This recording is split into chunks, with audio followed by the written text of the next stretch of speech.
Hi ఈరోజు recipe వచ్చేసి కాకరకాయ ఫ్రై. కాకరకాయలు ఉడకబెట్టుకోవాలి ఒక 10 మినిట్స్. ఆ తర్వాత తీసి పక్కన పెట్టుకోవాలి. ఇప్పుడు ఒక రోల్ తీసుకొని అందులో వెల్లుల్లి వేసుకొని కొంచెం దంచుకోవాలి. దంచుకున్న తర్వాత ఇందులో కారం వేసుకోవాలి.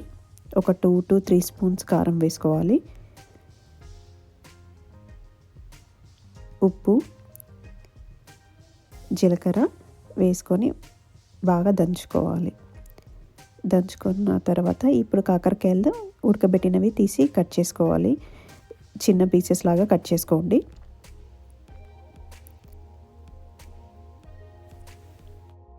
ఇప్పుడు ఒక ప్యాన్ తీసుకొని అందులో ఆయిల్ పోసుకొని వేడైన తర్వాత జీలకర్ర, ఆవాలు, శనగపప్పు, మినప్పప్పు వేసుకోవాలి.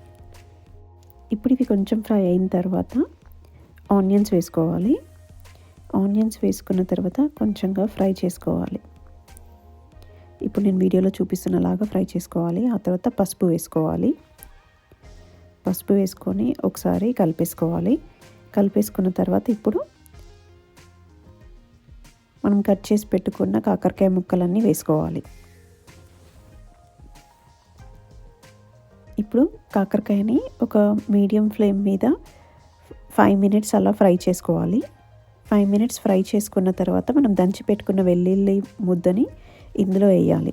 వేసి ఇప్పుడు ఒక 10 మినిట్స్ ఫ్రై చేస్తూ ఉండాలి. అంతే, అలా ఫ్రై చేసుకున్న తర్వాత మనకి వేడి వేడి కాకరకాయ ఫ్రై రెడీ అయిపోతుంది. ఇప్పుడు కాకరకాయ ఫ్రై రెడీ అయిపోయింది.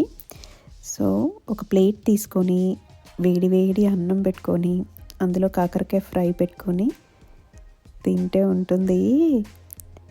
కాకరకాయ ఫ్రై తినని వాళ్ళకి ఇలా ఫస్ట్ కాకరకాయలు ఉడకబెట్టి ఫ్రై చేసి ఈ టేస్ట్ చూపించండి, నచ్చుతుంది. Please to like, share and subscribe.